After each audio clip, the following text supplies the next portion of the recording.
Hello everyone, this is me Jyoti Soni and welcome back. आज हम जो चैप्टर पढ़ने वाले हैं वो एज ऑलवेज मैं हमेशा ही कहती हूँ कि बड़ा ही इंटरेस्टिंग होने वाला है। तो इंटरेस्टिंग इसीलिए क्योंकि हम जहाँ रहते हैं हम वहाँ की गवर्नमेंट के बारे में देखने वाले हैं कि किस तरीके की गवर्नमेंट हमारे यहाँ काम करती है और हमारे एरिया वाली जो गवर्नमेंट होती है ना वो किस तरीके से काम करती है। लास्ट टाइम हमने अर्बन एरियाज में पढ़े हुए थे। अभी हम अर्बन वाला एरिया पढ़ने वाले हैं। लास्ट टाइम हमने पढ़ा था गवर्नमेंट होती है वो किस तरीके से काम करती है। अब हम देखेंगे अर्बन एरियाज में जो गवर्नमेंट होती है वो किस तरीके से काम करेंगी। क्लियर? इससे पहले देख ले, एक चार्ट देख लेते हैं इसमें कि हम इस चैप्टर में और क्या क्या चीजें पढ़ने वाले हैं। तो यहाँ पर हम अर्बन लोकल सेल्फ गवर्नमेंट पढ़ेंगे, फिर जो म्युनिसिपल बॉडीज होती है जिसमें Nagar panchayat, municipal committee, municipal corporation, ये सारी चीजें डिटेल में पढ़ेंगे। Welfare and other development activities भी देखेंगे इनकी। देन सबसे मोस्ट इम्पॉर्टेंट टॉपिक आता है कि इनके सोर्सेस ऑफ इनकम क्या होते हैं, तो हम वो भी इसमें पढ़ने वाले हैं। After that functioning and supervision of these body, मतलब इतनी सारी चीजें जो है वो हम इसमें पढ़ते जाएंगे। तो चलिए स्टार्ट करते हैं आज का चैप्टर। सॉरी, अब स्टार्ट करने से पहले मैं आपको एक बात बता दूं कि हमारे यहाँ का जो गवर्नमेंटल सिस्टम होता है वो मैंने आपको बार बार लास्ट टाइम का जो लेक्चर था पंचायती राज्य सिस्टम, वहाँ पे बहुत बार बताया था कि कैसे एक गांव में पंचायती राज्य सिस्टम होता है, राइट। उसके बाद में ये छोटे छोटे पार्ट्स में डिवाइडेड होता है, फिर ये ब्लॉक में जाता है पूरा, फिर ब्लॉक में एक सिटी वाली जो है वहाँ पर एक एडमिनिस्ट्रेशन होता है, फिर उसके बाद में स्टेट लेवल पे जाता है और स्टेट को रन करता है सेंट्रल। तो इस तरीके का मैंने आपको पूरा की पूरा एक चार्ट एक्सप्लेन किया था। तो हम इसी चार्ट में से एक पॉइंट आज उठा करके पढ़ने वाले हैं। अब हमने एक बात तो क्लियर कर दी कि हमने लास्ट टाइम रूरल पढ़ लिया था और आज हम पढ़ने वाले हैं अर्बन। ठीक है, अर्बन मीन जो सिटी वाला एरिया होता है वहां पर। अब आपको और मुझे बहुत अच्छे से पता है कि भाई सिटीज जो होती है वो गांव से बहुत ज्यादा बड़ी होती है, तो यहाँ पर हमें एक वास्ट नेटवर्क भी लगने वाला है, क्योंकि उस टाइम में हमने एक छोटे सिस्टम के अंदर रह करके बात की थी कि इसके अंदर अंदर जितनी भी नीड्स होती है वो सारी, और अब ये भी पता है कि जो सिटीज होती है वो इससे बड़ी ही होंगी, इसमें न जाने कितने गांव समा जाए ऐसी होंगी, और ये लाइफलाइन होती है हर एक स्टेट की। तो इसके लिए यहाँ का जो डेवलपमेंट होगा, यहाँ की जो भी नीड्स होंगी, तो वो हमें इम्पोर्टेंटली देखनी पड़ेंगी कि वो बहुत अच्छे से हो, बहुत अच्छे से यहाँ का मेंशन हो। ठीक है, सिविंग cities being the lifeline of the nation require the a vast network of public services। ठीक है, यहाँ पे बहुत ज्यादा पब्लिक सर्विसेज भी लगेंगी, यहाँ पे बहुत सारी एमिनिटीज भी लगेंगी, सुविधाएं लगेंगी, जैसे इलेक्ट्रिसिटी हो गया, वाटर हो गया, सैनिटाइजेशन हो गया, और भी बहुत सारी चीजें, एजुकेशन एक्सेट्रा एक्सेट्रा। क्योंकि भाई सिटी है और सिटी तो लाइफ लाइन ही है, तो यहाँ पर बहुत सारी चीजें भी है ना, एज कम्पेयर से ज्यादा यहाँ पर है, तो यहाँ पर भी नीड ज्यादा लगेंगी। Apart from being elected body, they have perform a number of function to fulfil manifold and varied need of the people. They need to be become they need to be managed with greater professional efficiency as they involve use finance। अब obvious सी बात है कि जब आप इतनी सारी चीजों को परफॉर्म कर रहे हो, सॉरी मेरे वर्ड्स थोड़े मैं चकरा रही हूँ थोड़ा। ठीक है, तो इतनी सारी चीजों को मेंटेन करने के लिए एक अच्छा खासा फाइनेंस भी लगने वाला है हमें, क्योंकि हम इतनी सारी, मतलब जब विलेजेस में हम थोड़ा बहुत देख रहे थे उसी का लार्ज लेवल हम यहाँ पर परफॉर्म कर रहे हैं। विलेजेस में थोड़ी कम लगा करती थी, यहाँ पे लोग कम है, तो लोग कम है, इट मीन कि यहाँ पर कम सुविधा, मतलब सुविधाएं तो उतनी ही लग रही है लेकिन कम मात्रा में लग रही है। यहाँ पे ज्यादा पॉपुलेशन है तो यहाँ पर क्या लगेगा, ज्यादा वेराइटी, मतलब बहुत ज्यादा वेराइटी ऑफ नीड्स जो होती है वो होंगी। ठीक है, जैसे कि यहाँ पर जो रोजगार वगैरह है यहाँ पर कम, यहाँ पर तो खुद ही क्रिएट भी कर रहे हैं ना भाई, बहुत सारे लोग इंस्टीट्यूट खोल के रख रहे हैं, फार्मिंग कर रहे हैं, कल्टीवेशन हो रही है बहुत सारी। लेकिन यहाँ पर जब यहाँ के लोग यहाँ पर आ जाते हैं अपनी रोजी रोटी कमाने के लिए, तो यहाँ पे इनकी नीड्स जो है वो बढ़ जाती है, और ये सब काम होता है यहाँ की सेल्फ गवर्नमेंट को कंप्लीट करने का। ठीक है, अब यहाँ पर आपको बहुत सारी बेसिक नीड्स जो है वो भी प्रोवाइड करानी होंगी, आपको रोड्स प्रोवाइड करने होंगे, एयरपोर्ट्स, फिर उसके बाद में हॉस्पिटल्स, पोर्ट्स हो गए, रेलवे स्टेशंस हो गए, यूटिलिटीज़ की बहुत सारी चीज़ें हो गई, एजुकेशन हो गया, हॉस्पिटल, एवरीथिंग आपको यहाँ पर प्रोवाइड कराना ही पड़ेगा।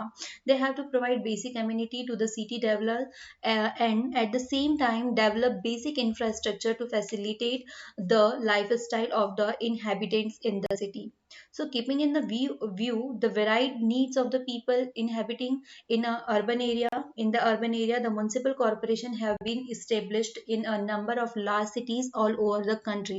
अब जिस तरीके से वहां पर आपकी जो भी नीड्स थी उसको फुलफिल करने के लिए आपके पास में नगर पंचायतें थी, नगर पालिका थी, लेकिन अब आपके पास में क्योंकि आपकी सिटीज बहुत बड़ी बड़ी है तो अब यहाँ पर क्योंकि पॉपुलेशन भी बहुत ज्यादा बड़ी है तो यहाँ पर आता है आपके पास में म्युनिसिपल कॉरपोरेशंस जो कि आपकी इन सारी नीड्स को कंप्लीट करती है, जो कोशिश करती है आप प्रोवाइड रिपोर्ट्स, यूटिलिटीज की जो भी रिक्वायरमेंट आपके यहाँ, नल, एजुकेशन है, हॉस्पिटल की नीड्स है, तो जितनी भी होती है तो ये सॉल्व करने का आपका काम करता है म्युनिसिपल कॉरपोरेशन।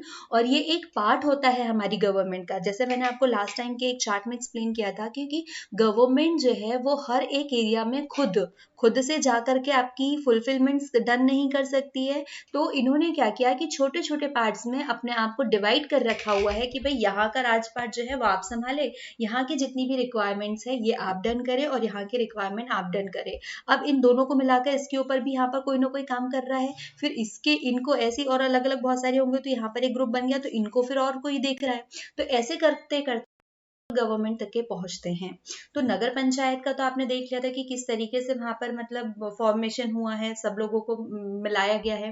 तो इसी तरीके से जहां पर भी 2 लाख लोगों से ज्यादा की जिस सिटी में पॉपुलेशन होती है तो ऐसी सिटीज में म्युनिसिपल कॉरपोरेशन जो है वो स्टैब्लिश कराए जाते हैं for fulfilment of their requirements, okay, needs ये भी बोल सकते हैं। जिस तरीके से 470 पीपल वाले जो गांव है, पॉपुलेशन वाले जो गांव है, तो वहां पर आपके पास में नगर पंचायतें थी, और वो नगर पंचायत अगर इससे कम लोगों की हुई तो क्या होते थे कि अलग अलग गांव को मर्ज करके एक पंचायत डाल दी जाती थी। तो सिमिलरली यहाँ पर भी होता है। तो अब यहाँ पर जो भी सिटीज है, all the cities having a population of over 2 lakh people have a municipal corporation, okay, मतलब आपके पास में ये रिक्वायर है कि आपको अगर कहीं पे म्युनिसिपल कॉर्पोरेशन एस्टैब्लिश करना है, वहां पर एक ओपन करना है, तो उसके लिए इंपॉर्टेंट है कि वहां की जो पॉपुलेशन होती है उस सिटी की 2 लाख होनी चाहिए, तब आप वहां पे म्युनिसिपल कॉर्पोरेशन डाल सकते हो। इससे कम का है तो उसका सोल्यूशन भी हमें आगे मिलेगा।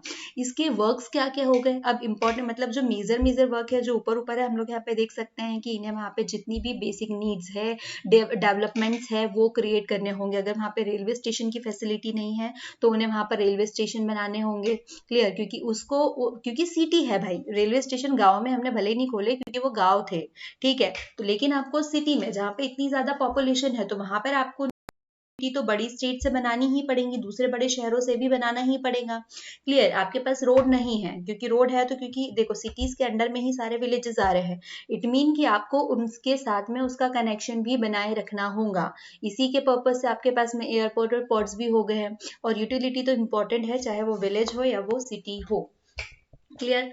तो आपको म्युनिसिपल कॉर्पोरेशन पता होगा कि क्या हुआ कि जहां पर सिटीज में जो लोकल गवर्नमेंट होती है, लोकल सेल्फ गवर्नमेंट होती है, it is called municipal corporation. अगर अब आप बात करते हैं कि लोकल गवर्नमेंट जो होती है, लोकल सेल्फ गवर्नमेंट, तो उसके टाइप्स क्या है, क्योंकि हमने पंचायती राज सिस्टम में भी पढ़ा था, ठीक है।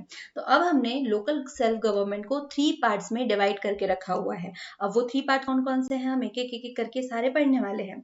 सबसे फर्स्ट आता है municipal corporation, then municipal, then आता है नगर पंचायत, ओके। तो इतनी जो है, तो इन सब में अब कौन कौन सा किस तरीके से काम करेगा, तो हम 1 बाय 1 इसको पढ़ना स्टार्ट करते हैं। तो शुरुआत करेंगे हम म्युनिसिपल कॉर्पोरेशन से। अब हम देखते हैं कि जो म्युनिसिपल कॉर्पोरेशन होता है कि उसके कंपोजिशंस क्या क्या होते हैं, वो कितने तरीके मतलब किन किन चीज़ों से मिलकर के बना हुआ है। लेकिन फर्स्ट ऑफ ऑल आपको ये पता होना चाहिए कि एक्चुअल में म्युनिसिपल कॉर्पोरेशन जो है वो क्या है। अब हमने बात तो कर ली है कि हम लोग किसके बारे में पढ़ रहे हैं, हम अर्बन एरिया के बारे में बात कर रहे हैं, राइट। तो अब क्या होता है कि जितनी भी बड़ी बड़ी सिटीज़ है, लाइक दिल्ली, मुंबई, कोलकाता, चेन्नई, बहुत बड़ी बड़ी सिटीज़ है, राइट।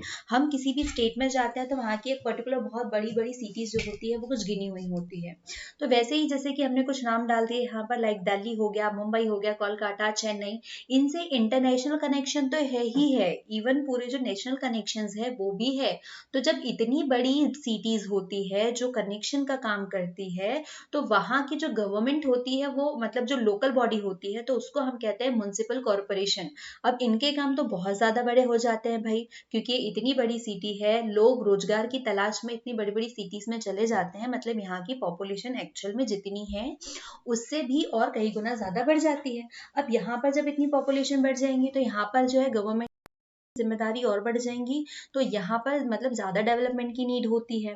ठीक है, तो ये किसके द्वारा, मतलब it is establish bye an act of the state legislature, जो स्टेट लेजिस्लेचर होती है उसके द्वारा इसको स्टैब्लिश किया जाता है। तो जितनी भी बड़ी सिटीज होती है वहाँ की जो लोकल बॉडी है, लोकल सेल्फ गवर्नमेंट है, तो उसी को हम म्युनिसिपल कॉर्पोरेशन कहते हैं। तो आपको यहाँ पे ये जो डेफिनेशन है वो तो पता हो ही गई होंगी।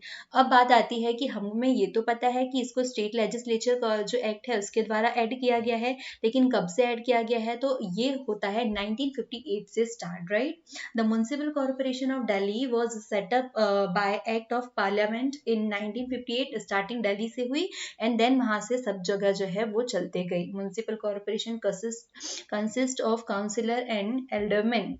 ठीक है, अब हम इसके कंपोजिशंस पढ़ते हैं कि भाई इसके अंदर कौन कौन होते हैं। रिस्पॉन्सिबिलिटीज तो आपको पता है कि यहाँ पर कितने सारे काम करने होते हैं। अब हम बात करते हैं यहाँ पर, अच्छा जो काउंसिलर होता है elected by the people living in area on the basis of the adult franchise.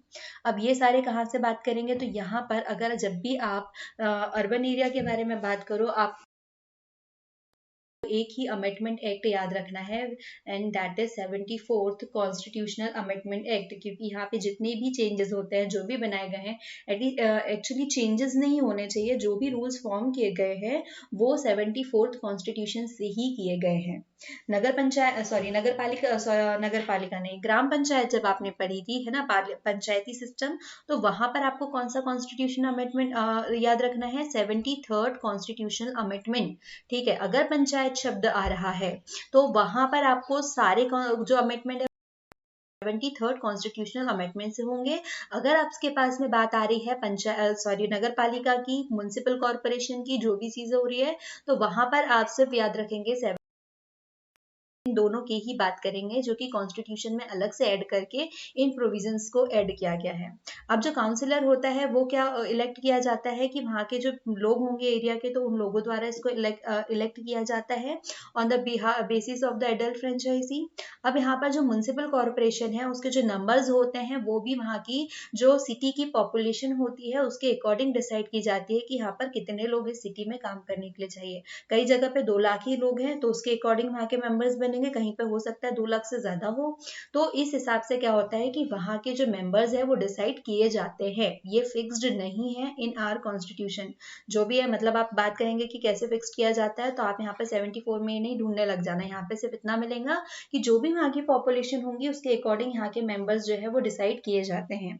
The number of members of a municipal corporation is fixed on the basis of population of the city.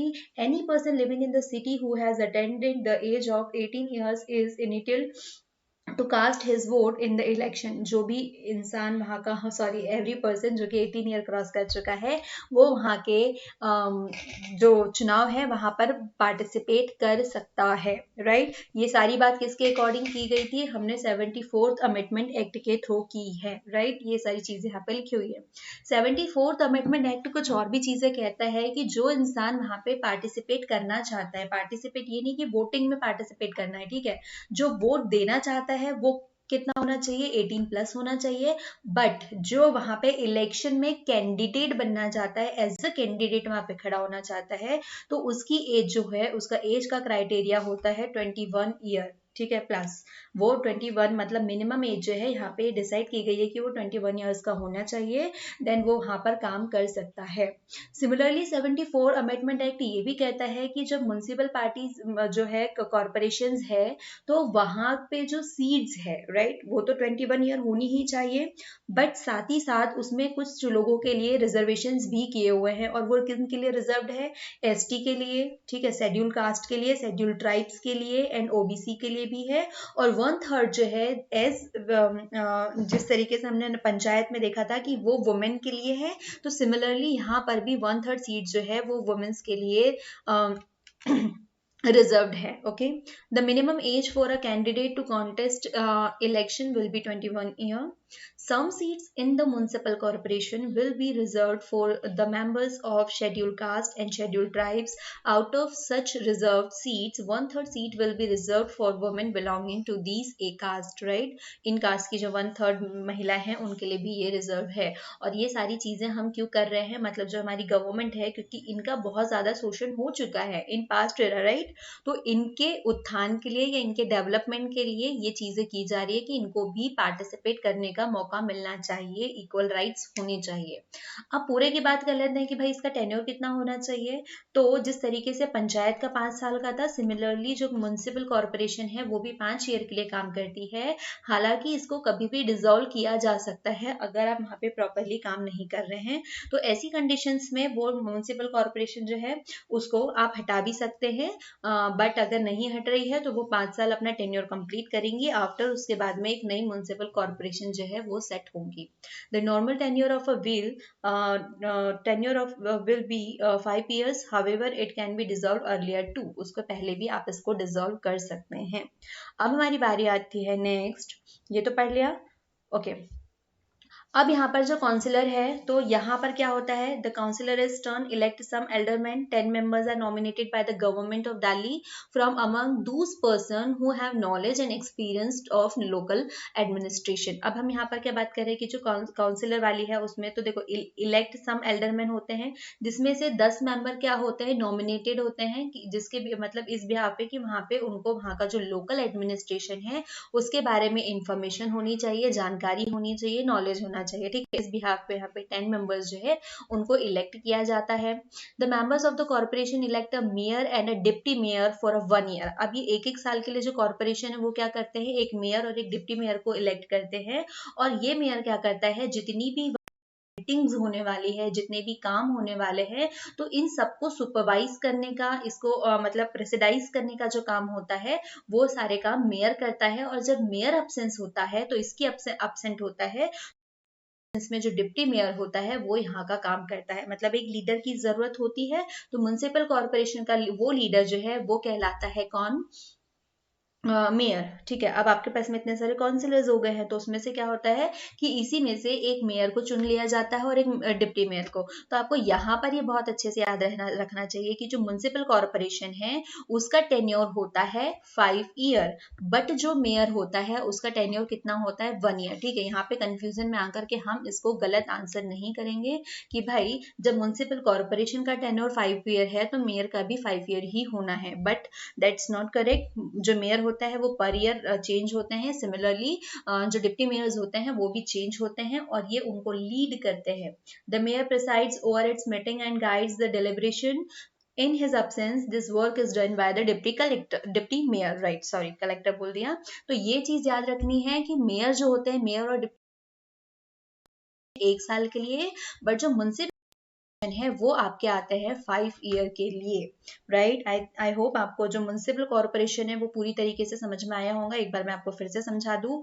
देखो, starting में करती हूँ कि जहां पर भी अब आपको अर्बन एरियाज के बारे में लोकल सिर्फ एक याद रखना है, 74th constitutional amendment act, right? जितनी भी चीजें होंगी हम यहीं से इसको उठाने वाले हैं, 74th constitutional amendment act. Okay, first चीज क्लियर हो गई. अब इसके बाद में सेकंड क्या आता है कि जब मतलब जो म्युनिसिपल कॉर्पोरेशन होता है वो बड़ी बड़ी सिटीज के लिए बनाया गया है, राइट? तो पहली चीज हमने यहाँ पर ये देख ली कि भाई जितनी बड़ी सिटीज है, दिल्ली, मुंबई, कोलकाता टाइप से, तो वहां के लिए यहाँ पर म्युनिसिपल कॉर्पोरेशन होते हैं. फिर हमने देखा 74th कॉन्स्टिट्यूशनल अमेंडमेंट से कि 18+ लोग जो है यहाँ पर वोटिंग कर सकते हैं. ये इन्हीं लोगों में से इसको चूज किया जाता है. फिर उसमें हमने देखा कि 21 जिसकी एज हो गई है वो यहाँ पर पार्टिसिपेट कर सकते हैं.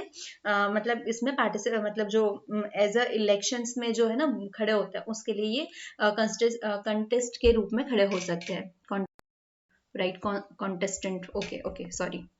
देन उसके बाद में हम लोगों ने और क्या चीजें देखी थी कि 10 लोग जो है वो कहाँ से इलेक्टेड है इनका, मतलब जो भी गवर्नर होते हैं वहाँ के, तो वो चूज करते हैं जिसको नॉलेज हो, वहाँ की लोकल एडमिनिस्ट्रेशन का उसका नॉलेज हो, तो उसको वहाँ पे चूज करते हैं। फिर हमने और एक पॉइंट यहाँ पर क्या देखा था कि भाई 5 साल का इनका होता है, करेक्ट, 5 साल के लिए होता है। फिर इसके बाद में हम लोगों ने और क्या चीज देखी थी, एक पॉइंट यहाँ पर अभी हम लोग भूल गए शायद, एक इम्पोर्टेंट पॉइंट था,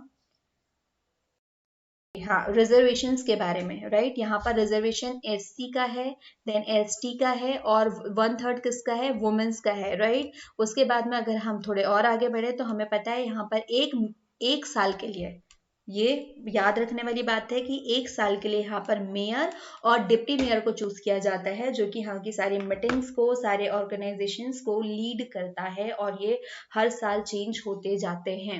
तो इतना था म्युनिसिपल कॉरपोरेशन के बारे में। अब हम हमारे सेकंड इसके ऊपर बढ़ते हैं, तो वो है म्युनिसिपल काउंसिल और कमेटी। ठीक है, आप इसको म्युनिसिपल काउंसिल बोल सकते हैं, म्युनिसिपल कमेटी बोल सकते हैं, लेकिन आप इसको म्युनिसिपल कॉरपोरेशन नहीं बोल सकते हैं, क्योंकि municipal corporation is different from council और कमेटी, राइट।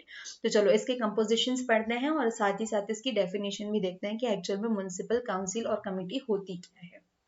देखो भाई, अब अगर आपके पास में जो कॉरपोरेशन की जो पॉपुलेशन थी, मतलब म्युनिसिपल कॉरपोरेशन के लिए जो रिक्वायर्ड पॉपुलेशन थी वो नहीं है, तो अब आप क्या करेंगे, मतलब आपके पास में 2 लाख लोग नहीं है, तब आप क्या करेंगे, तो ऐसी कंडीशन में आप वहां पे क्रिएट कर सकते हो म्युनिसिपल कॉरपोरेशन। ठीक है, जहां पे भी 20,000 से ज्यादा की पॉपुलेशन होती है, तो वहां पर आपके पास में होती है म्युनिसिपल काउंसिल और कमिटी। क्लियर, मतलब आपको डेफिनेशन क्लियर हो गई कि म्युनिसिपल काउंसिल और कमिटी कहाँ पर होती है, जिसके साइज जो होते हैं मतलब कॉरपोरेशन से कम होते हैं। ठीक है, तो ऐसे जगह की पॉपुलेशन के लिए आपको म्युनिसिपल कॉरपोरेशन और जो कमिटी है वो दी जाती है। ठीक है, अ म्युनिसिपल काउंसिल और committee is established for those town और and cities which are smaller in size the big cities having a population of more than 20,000. The municipal council or committee as popularly known as municipalities. ठीक है, इसी को हम municipality या municipal council भी कहते हैं। तो जो भी डेफिनेशन आए आप वहां पे लिख सकते हो कि जिसकी भी जनता, मतलब ऐसे गांव या ऐसे शहर जिसकी जो जिनकी पॉपुलेशन जो है वो कम है बड़ी सिटीज से, लेकिन 20,000 से ज्यादा है, तो वहां पर आप म्युनिसिपल काउंसिल और म्युनिसिपल कमेटी क्रिएट करते हैं। ठीक है, इसी को म्युनिसिपैलिटीज भी कहा जाता है नॉर्मल लैंग्वेज में। अब इसका फॉर्मेशन देखें कि ये फॉर्मेट कैसे होती है, तो सिमिलरली जैसे वहां पर हुआ करती थी, तो सेम वैसी ही यहाँ पे होती है कि यहाँ पर जो एडल्ट फ्रेंचाइज 18+ के लोग होते हैं, वो लोग इस काउंसिल के जो मेंबर्स होते हैं उनको इलेक्ट करते हैं। ठीक है, अब दूसरी ये है, बाद में यहाँ पर भी पार्टिसिपेट कौन कर सकता है, 21 जो कंटेस्टेंट होते हैं वो 21 एज के होने चाहिए। आपका 74th कॉन्स्टिट्यूशनल अमेंडमेंट एक्ट यहाँ पे भी वही कह रहा है। The number of member of a municipal council और committee is fixed by the state government. हाँ, अब मेंबर्स की बात करें तो जैसे कि वहां पर फिक्स की गई थी according to their population sorry, तो यहाँ पर भी सेम वैसा ही होता है कि ये जो स्टेट गवर्नमेंट है वो डिसाइड करती है कि यहाँ की जो पॉपुलेशन होगी वो कितनी होनी चाहिए। ठीक है, they are elected by the voters of that town और the basis of franchise. There, on the town is divided in many wards, and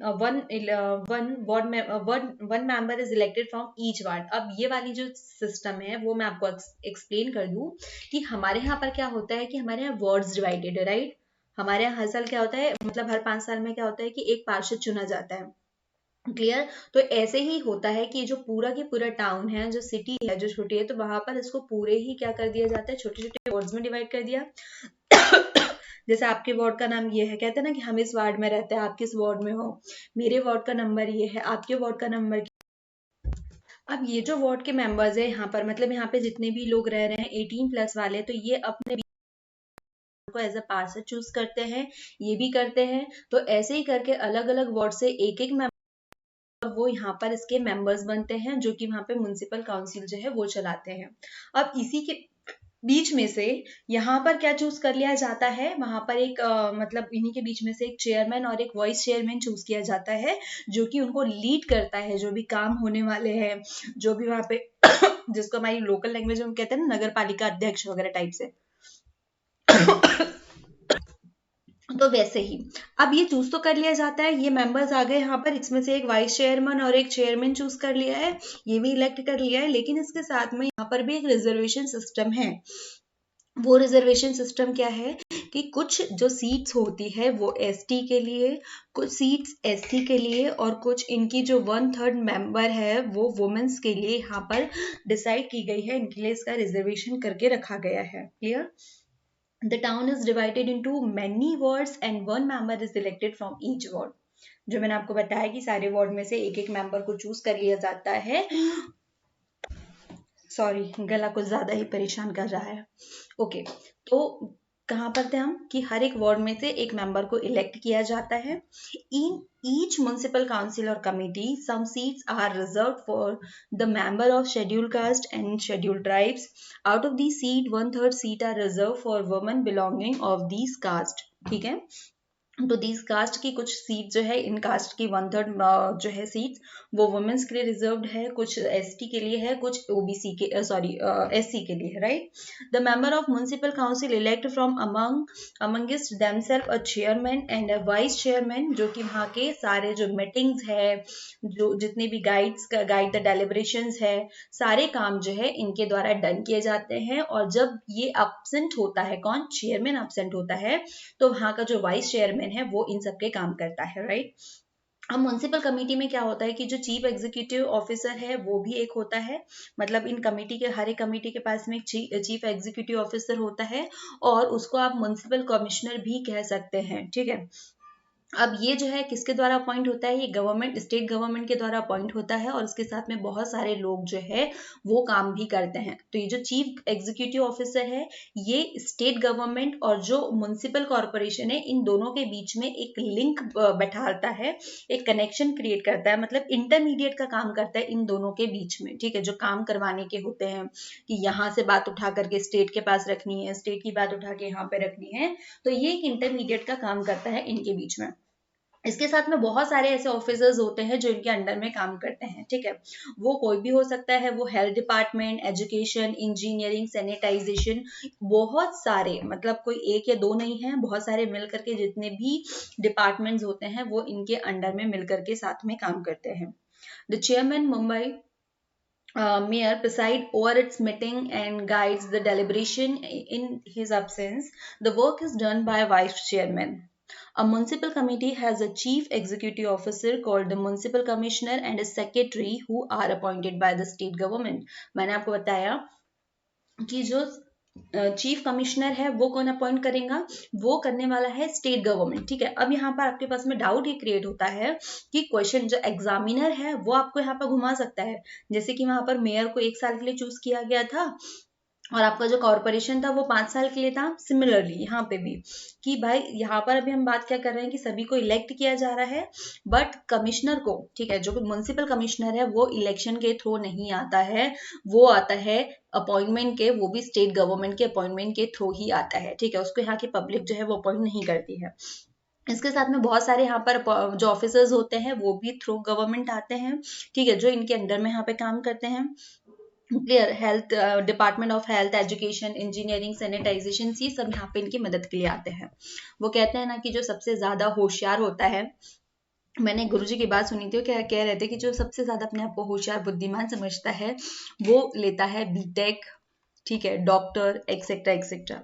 फिर उससे जो कम वाले होते हैं ना तो वो करते हैं एमबीए, राइट? फिर उससे कम वाले करते हैं बीए, फिर उससे कम वाले जो होते हैं वो कुछ करते नहीं है, पढ़े लिखे तो होते नहीं है, तो ये बन जाते हैं पॉलिटिशियंस। ठीक है, मतलब कम पढ़े लिखे, और कुछ होते हैं जो कि बनते हैं साधु और संत। क्लियर? तो अब जो एमबीए वाले इनके अंडर में कौन काम करता है? क्योंकि एमबीए वाले तो है भाई बड़े बड़े बिजनेस क्रिएट करते हैं। ठीक है, तो अब ये क्या करते हैं? बिजनेस क्रिएट करते हैं, तो इनके अंडर में काम करते हैं बीटेक वाले। ठीक है, फिर बीटेक वाले ये हो गए। अब जो बीए वाले होते हैं ये बनते हैं आईएएस, आईपीएस, तो इनके अंडर में कौन काम करेगा? एमबीए। एमबीए के अंदर कौन काम करता है? बीटेक वाला, राइट? फिर जो पॉलिटिशियंस होते हैं भाई ये बनते हैं नेता। ठीक है, जो कम पढ़े लिखे होते हैं 12th वाले, तो ये पॉलिटिशियंस बन जाते हैं, और इनके आईएएस भी काम करता है। क्लियर। तो ये जो है ना मतलब 21 एज कंप्लीट करते हैं, एक पॉलिटिशियन बन जाते हैं, और फिर इनके अंदर में जितने भी बड़े बड़े डॉक्टर्स, देखो इंजीनियर्स जा रहे हैं, हेल्थ और डिपार्टमेंट ऑफ हेल्थ जा रहा है, एजुकेशन है, सैनिटाइजेशन है, मतलब भाई सोचो कि कितनी बड़ी बड़ी पोस्ट पे कितना पढ़ लिख करके गए हैं, कितना ज्यादा नॉलेज है, इवन उस पॉलिटिशियन से भी ज्यादा नॉलेज होता है इनके पास में। Chief Executive Officer also act as a link between the state government and the municipal corporation. Various officers such as the officer in charge of the Department of Health, Education, Engineering and Sanitization help him or her in these works. Clear. तो ये हो गया आपका पास में दो terms जो है वो हम डन कर चुके हैं। थर्ड आती है हमारे पास में नगर पंचायत और नोटिफाइड एरिया। अब नगर पंचायत क्या होंगी, तो अभी हम यहाँ पर जो हमारा सीक्वेंस है वो कम कम की ओर आ रहा है। लास्ट टाइम हमने रूरल में क्या पढ़ा था, हम बढ़ाते जा रहे थे, क्लियर। तो अब हम जब कम कम करते जा रहे हैं, मतलब क्या हुआ कि 20,000 से भी कम जहाँ की पॉपुलेशन होंगी वहां पर होंगी नगर पंचायत, ठीक है। तो एक और डेफिनेशन मैं दे दूं कि जो रूरल टू अर्बन में कन्वर्ट हो रहे हैं, ठीक है, रूरल से अर्बन में कन्वर्ट हो रहे हैं, तो ऐसे प्लेसेस में होती है नगर पंचायत, ठीक है। ये एक वो नोटिफाइड एरिया हो जाता है, तो ऐसे जगह पर आप नगर पंचायत रखते हो और उसके अकॉर्डिंग वहां पर रूल होता है। Nagar Panchayat is constituted for a transitional area, an area in transition from a rural area to an urban area. Nagar Panchayat perform functions similar to a municipal council. जो municipal council होती है उसी के तरीके से इसके सारे functions होंगे, क्योंकि वहां पर 20,000 की है। लेकिन अब यहाँ पर भी क्या हो रहा है कि ये जो रूरल है वो भी अर्बन बन रहा है, पॉपुलेशन भी ऑलमोस्ट वैसी होंगी, तो सेम जितने भी काम होंगे वो किसकी तरह होंगे, वो म्युनिसिपल काउंसिल की तरह ही होंगे। तो इसको हमको डबल पढ़ने की नीड नहीं है, यहाँ पे आपको डेफिनेशन पता चल गई है कि जो नगर पंचायत होती है वो क्या होती है। फिर म्युनिसिपल कॉर्पोरेशन जो है council and Nagar panchayat together constitute the urban local self governing bodies. अब हमने पहले ही पढ़ लिया था कि भाई जो लोकल सेल्फ गवर्निंग बॉडी है उसके तीन टाइप होते हैं, कॉर्पोरेशन, काउंसिल एंड पंचायत, ठीक है। ये तीनों मिल करके वहां की लोकल जो गवर्नमेंट होती है वो बनती है, लोकल सरकार जो बोलते हैं वो क्रिएट होती है। मोस्ट इंपॉर्टेंट आता है कि अब हम बात कर ले फंक्शंस के बारे में। हमने टाइप ऑफ क्या देख लिया, जो अर्बन की जो लोकल सेल्फ गवर्निंग बॉडी है, ठीक है। तो अब हम म्युनिसिपल कॉर्पोरेशन के फंक्शंस देखेंगे। तो अब हम इतने इजीली तो फंक्शंस नहीं देख लेंगे ना। तो अब यहाँ पे भी क्या होता है, कुछ फंक्शंस ऐसे होते हैं जो कि कंपलसरी होते हैं करना, कि भाई इनको आपको डन करना ही करना है, और कुछ होते हैं कॉम्प्लीमेंट्री, ठीक है, जो कि आप बाद में भी कर सकते हो, ठीक है। जो ऑप्शनल होते हैं, वॉलेंट्रीज होते हैं, तो वो फंक्शंस भी होते हैं। तो हम वन बाय वन जो है इनके फंक्शंस भी देखते चलेंगे। Municipalities and municipal corporation have similar duties, दोनों की सिमिलर ड्यूटीज है। हालांकि हमने यहाँ पे सिर्फ कॉर्पोरेशन डाला है, और म्युनिसिपैलिटी की और नगर पंचायत की भी तो सेम ही है, तो हम तीनों को मर्ज करके ही सारी ड्यूटीज जो है वो पढ़ रहे हैं, ठीक है। May be brightly divided into compulsory and optional और वॉलेंट्री फंक्शंस। तो हम स्टार्ट करेंगे कंपलसरी से, कि क्या क्या इंपॉर्टेंट वहाँ के मतलब प्रोवाइड कराना होता है उन्हें, ठीक है। तो सबसे पहले अगर बात करें तो पहला जो कंपलसरी पॉइंट आता है वो होता है कि आपको वहाँ की जितनी भी मतलब लोकल जो पॉपुलेशन है, तो उन्हें एक अच्छी हेल्थ प्रोवाइड कराना।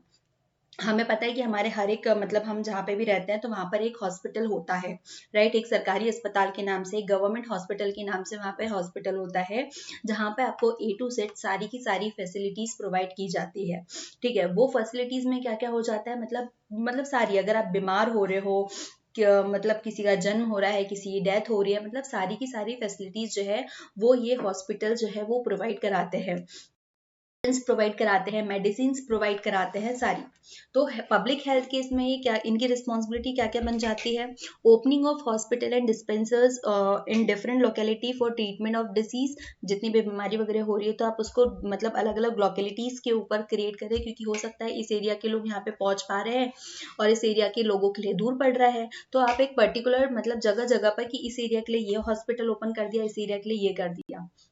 Free vaccination and eculation for ovulation of disease like smallpox, chlora, polio, है ना। तो जितनी भी जिस टाइप की जो बड़ी बड़ी बीमारियां है, तो इन सारी बीमारियों के लिए एक वैक्सीनेशन होना चाहिए, इनकी ट्रीटमेंट के लिए कोई ना कोई मतलब एक प्रॉपर सिस्टम बना करके रखा जाना चाहिए। फिर वहाँ पे क्या है, maintenance of proper sanitization and cleaningness including removal of rubbish and garbage and cleaning of drains. यहाँ पे ये भी होना चाहिए कि साफ सफाई, क्योंकि आप हॉस्पिटल क्लियर बना रहे हो तो वहाँ पर आपकी मतलब जो साफ सफाई है वो भी इम्पोर्टेंट है कि आप वहाँ पे सैनिटाइजेशन प्रॉपर रखें, जितना भी रबिश है, जितना गार्बेज है वो आप टाइम टू टाइम क्लीन करें, उसे हटाए, जो ड्रेन्स है वो क्लीन करें। तो ये भी इसी के अंडर में आ जाता है। एक फ्रेश वाटर सप्लाई करना, क्योंकि ये भी बहुत इंपॉर्टेंट होता है कि एक इंसान की हेल्थ के लिए ना सबसे इम्पोर्टेंट वही होता है कि आपको एक अच्छा फ्रेश वाटर प्रोवाइड किया जाए, क्योंकि बहुत सारी मोस्ट ऑफ बीमारियां जो है वो यहीं से क्रिएट होती है। ओके देन फिर आप हम आते हैं पब्लिक कन्वीनियंस पे। अब भाई ये क्या भला है, तो यहाँ पर क्या होगा कि भाई अब पब्लिक को ये भी तो उनकी ड्यूटीज होती है कि आप उनको मतलब सारी चीजें प्रोवाइड कराए, जैसे कि यहाँ पर to provide vegetable market, food grain market and other consumer goods. ठीक है, अब इनके कन्वीनियंस के लिए एक अच्छा मार्केट होना चाहिए वेजिटेबल के लिए, कि ताकि इनको दर दर भटकना ना पड़े। ठीक है, एक अच्छा अनाज वाला जो मार्केट होता है सब मतलब अनाज मंडी, ठीक है, फूड ग्रेन मार्केट, और जितने भी कंज्यूमर गुड्स होते हैं वो भी प्रोवाइड कराने के लिए एक अच्छा खासा मार्केट हो।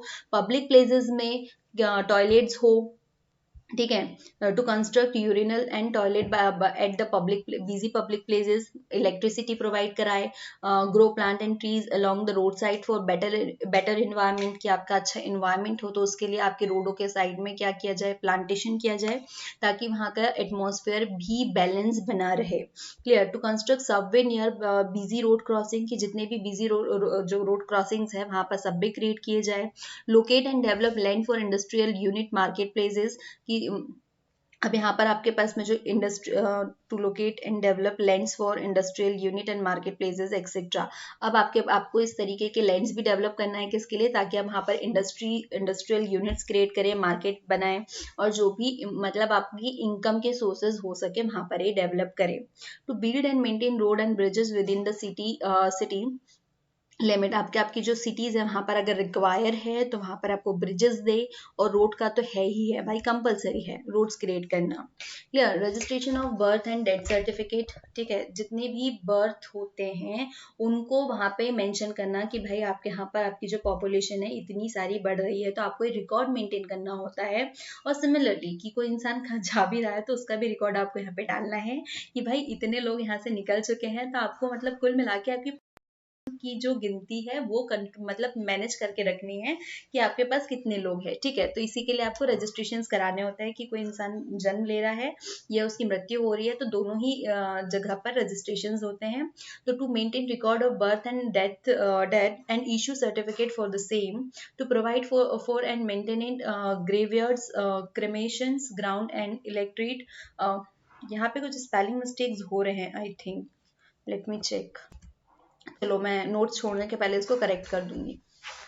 देन आता है पब्लिक एजुकेशन। जिस तरीके से पब्लिक हेल्थ इंपॉर्टेंट है, कन्वीनियंस इंपॉर्टेंट है, तो भाई सबसे इंपॉर्टेंट एक और फैक्टर आता है एजुकेशन। ठीक है, कहते हैं ना कि आप जितना अच्छा खाएंगे पिएंगे उतनी अच्छी आपकी बुद्धि और आपका विकास होगा। तो वैसे ही आपके डेवलपमेंट के लिए एजुकेशन भी उतना ही रोल प्ले करता है, तो उसकी भी उतनी ही हेल्प लगती है। Opening of primary and secondary school for children and appoint teachers in those school, जितने भी बच्चे हैं उनके लिए प्राइमरी सेकेंडरी स्कूल खोले और उनके लिए टीचर्स भी अपॉइंट करें, है ना। Providing free jobs is a compulsory education. Opening of vocational education centres, जितने भी मतलब बहुत सारे वोकेशनल जो एजुकेशन सेंटर्स है वो भी बनाए। Construction and maintenance of reading rooms, public library and auditorium, public library बनाना, रीडिंग रूम्स बनाना, ऑडिटोरियम बनाना, ये सारी चीज़ों भी जो है वो भी कंस्ट्रक्ट करना इन्हीं की रिस्पॉन्सिबिलिटी में आता है। Providing scholarship to the poor and female student, कई लोग ऐसे होते हैं आज भी हमारे समाज में कि जो मतलब फाइनेंशियली वीक होने की वजह से वो एजुकेशन नहीं ले पाते हैं, तो ऐसे बच्चों को एजुकेशन प्रोवाइड कराना भी आपकी जिम्मेदारी बनती है और गवर्नमेंट कराती भी है। ठीक है, लेकिन फिर भी कहीं ना कहीं कुछ दिक्कतें हो जाती है, जैसे प्राइमरी सेकेंडरी एजुकेशन तो हो जाता है बट हाई एजुकेशन के लिए उनके पास नहीं। तो इन कंडीशंस में फीमेल को, क्योंकि फीमेल भी बहुत दबा दी जाती है कि भाई क्या ही करूंगी आप पढ़ के, तो ऐसी कंडीशन में पुअर और फीमेल स्टूडेंट्स जो होते हैं जो आगे बढ़ना चाहते हैं, तो इनके लिए स्कॉलरशिप भी प्रोवाइड करानी जानी इन्हीं की जिम्मेदारी होती है। ठीक है, सर्व शिक्षा अभियान आपने सुना ही होगा। इसके बाद में एक और इम्पॉर्टेंट टर्म आती है पब्लिक सिक्योरिटी की, जो कि ज़रूरी है।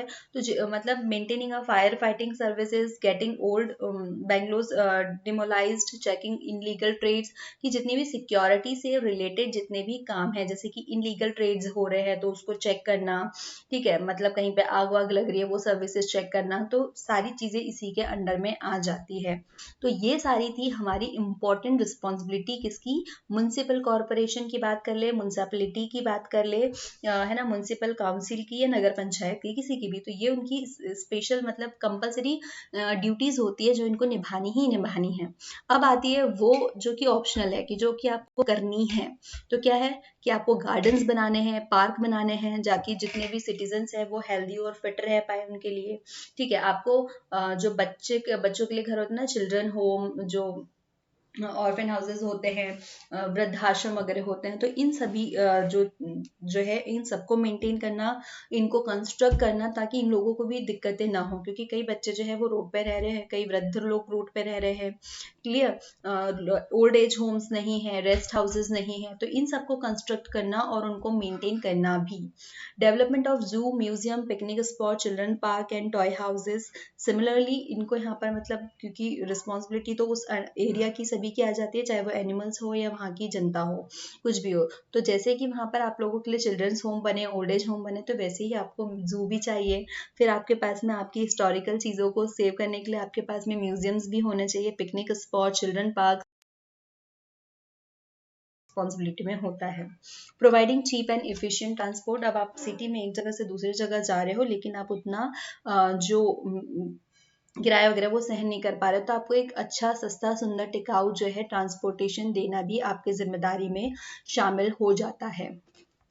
अब इतने सारे काम की तो लिस्ट बता दी कि भाई इतने सारे काम करवाने हैं हमको म्युनिसिपल कॉरपोरेशन से, म्युनिसिपल काउंसिल से, लेकिन इनके पास में भाई पैसा कहाँ से आएगा, है ना। तो सबसे बड़ी यही बात आती है कि इनके जो इनकम सोर्सेज है वो कौन कौन से होंगे, क्योंकि इनको भी फंडिंग की नीड पड़ेगी उतना सारे काम करने के लिए, क्योंकि अपने जेब से तो लगाएंगे नहीं, पब्लिक के लिए काम करना है, तो आप पैसा कहाँ से आएगा। सिंपल सी बात है, हम सब हमारे माइंड में सबसे पहले आता है टैक्सेस से, राइट। हमने जो पंचायती राज सिस्टम है वहां पे भी पढ़ा था कि जितने टैक्सेस होते हैं तो वहां पे होता है, तो वहां पे जो टैक्सेस थे वो हमने कहाँ से लिए थे, वो हमने कल्टीवेशन पे टैक्स लिया था, एग्रीकल्चर टैक्स से, फार्मर से टैक्स लिया था, ठीक है, जितने क्रॉप्स हो रहे हैं उसके अकॉर्डिंग टैक्स लिए थे।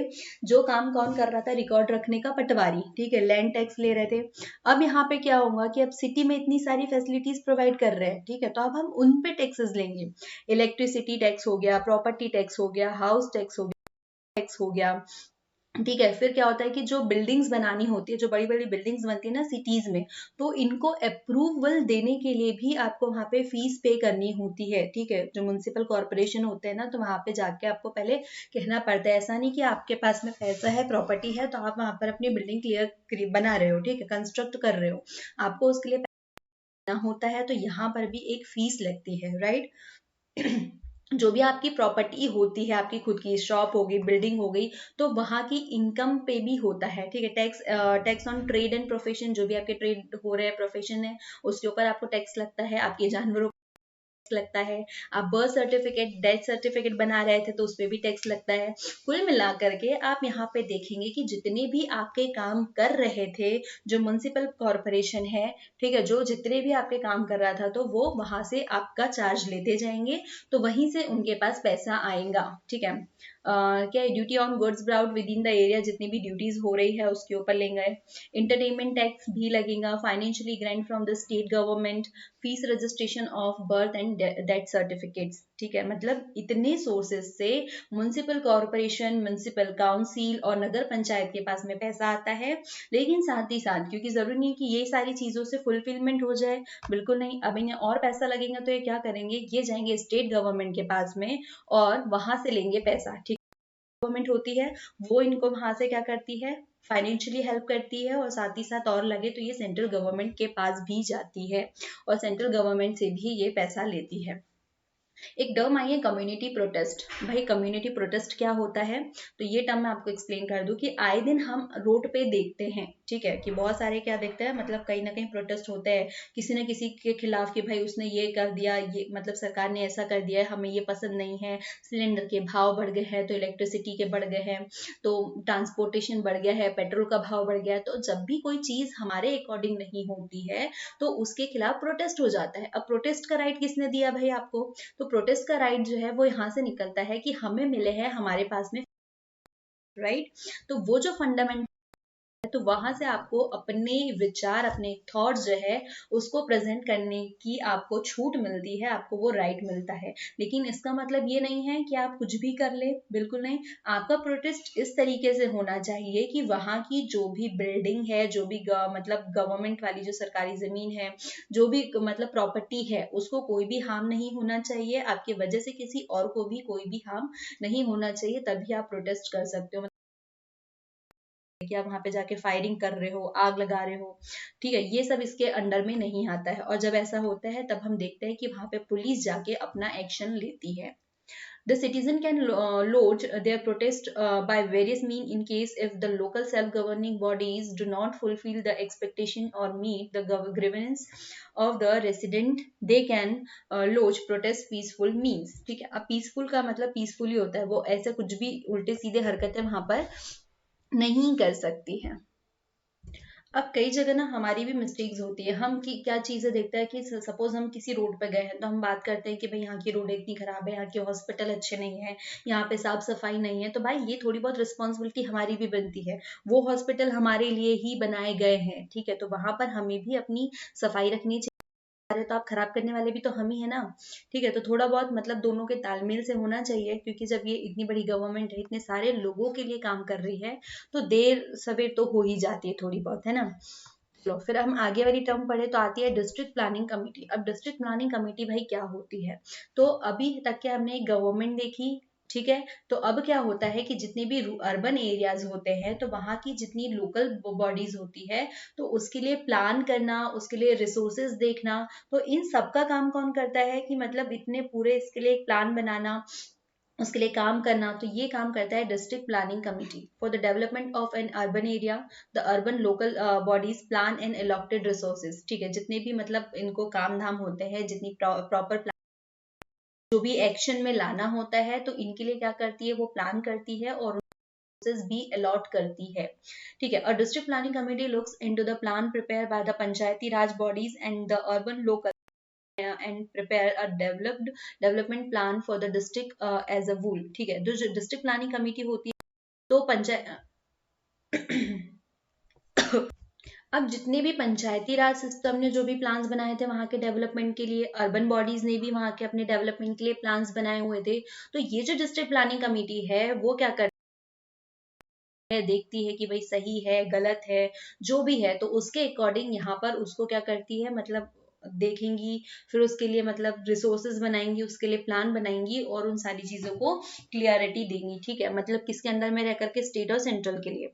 अब अगर हम बात करें कि भाई ये जो जितनी भी हमने सब देखे हैं, तो इसको मतलब कौन इसको हैंडल करता है, ठीक है, मतलब किसका सुपरविजन होता है, तो ये जो है मतलब आप काउंसिल की बात कर ले, आप कॉरपोरेशन की बात कर ले, नगर पंचायत की, सबको कौन करता है, मतलब इसको असिस्टेंट कौन करता है, मतलब सुपरविजन किसका होता है, तो वो सेंट्रल और स्टेट दोनों के सुपरविजन में ये दोनों काम करती है, ये इंडिपेंडेंट नहीं है, ठीक है। जो भी हमने पंचायती राज में पढ़ी है या आज पढ़ रहे हैं, कोई भी इंडिपेंडेंट नहीं है, ये इनके अंडर में काम करती है, इनका सुपरविजन होता है, अकेले अकेले कोई भी काम नहीं कर सकती। हाँ ये बात अलग है कि हम कहते हैं कि भाई ये इस पार्टी का पार्षद यहाँ बना है, उस पार्टी का वहां बना है, वो कोई भी पार्टी का आ जाए, लेकिन उनको किसके अंडर में काम करना है, स्टेट और सेंट्रल गवर्नमेंट के अंदर ही काम करना है।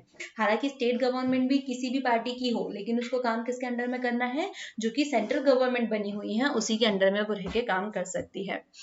अब बात करते हैं स्टेट इलेक्शन कमीशन की। तो स्टेट इलेक्शन कमीशन वो होता है जो यहाँ के जो भी लोग होते हैं उसका इलेक्शन कंडक्ट कराते हैं। ठीक है, मतलब जितने भी हमारे यहाँ पर इलेक्शंस होते हैं ना, तो वो इलेक्शंस को कौन कंडक्ट कराता है, वो कराता है स्टेट इलेक्शन कमीशन। ठीक है, एक सेंट्रल इलेक्शन कमीशन भी होगा जो किसके कराएंगे, जो सेंट्रल लेवल पे, ठीक है, प्रेसिडेंट हो गया, प्राइम मिनिस्टर हो गया, और इस लेवल के जितने भी बड़े बड़े लोग हैं तो इनके इलेक्शन वो कंडक्ट कराते हैं। लेकिन कमीशन क्या कराता है कि यहाँ पर जितने भी लोग अभी तक हमने पढ़े हैं तो इनके जो इलेक्शंस होंगे वो इसके अंडर में होते हैं, ये उनके इलेक्शन। फिर उसके बाद में एक चीज यहाँ पे सबसे ज्यादा इंपॉर्टेंट है, जब भी पंचायत के बारे में बात आती है तो आप वहां पे याद रखेंगे 73rd कॉन्स्टिट्यूशनल अमेंडमेंट जो है वो उसके थ्रू यहाँ पर कंडक्ट होते हैं। ठीक है, फिर हम बात करेंगे अर्बन एरिया की, मतलब पंचायत की हो गई, म्युनिसिपल कॉरपोरेशन की हो गई, काउंसिल की हो गई, तो वो सारे आते हैं 74th कॉन्स्टिट्यूशनल अमेंडमेंट एक्ट के अंतर्गत। क्लियर? एक सेकेंड, हाँ। तो मतलब इनके अंतर्गत ये लोग काम करते हैं, मतलब क्या करते हैं, मतलब इलेक्शंस होते हैं। ठीक है, जितने भी इलेक्शंस के बारे में अभी तक के हम लोगों ने पढ़ा है तो वो इलेक्शन इन्हीं के अंडर में होकर के मतलब होते हैं, जितने भी मेंबर्स आए हैं। The state election commission is constitutional authority that come into existence on 26th June 1993 after the promulgation of the 73rd and 74th amendment to the Constitution of India। ठीक है, अब टू कंडक्ट इलेक्शंस। ठीक है, अब ये इसके बाद में ही आया, क्यों? क्योंकि इसके मतलब ये 73 और 74 आए तभी तो हमारे पास में नगर पालिका और नगर पंचायत। भाई पंचायतों के बारे में भी तभी हमने बात की थी। तो अब इतने सारे लोगों में इतने सारे मेंबर आ रहे हैं तो उनके इलेक्शंस कराने के लिए हमें एक अथॉरिटी चाहिए थी, एक प्रॉपर जो सही बिना किसी भेदभाव के, बिना नेशनलिटी के इलेक्शंस क्रिएट करा सके। तो यही काम करता है स्टेट इलेक्शन कमीशन। तो ये सारी थी लोकल गवर्नमेंट अर्बन एरिया की जितनी भी थी A to Z, हर एक पॉइंट्स हमने पढ़े और आई होप आपको ये सारी चीजें समझ में आई होंगी। अगर आपका कोई भी डाउट बचता है तो आप मुझे कमेंट में बता सकते हैं, हम कोशिश करेंगे कि अगले चैप्टर में हम इन डाउट्स को भी कंप्लीट करें।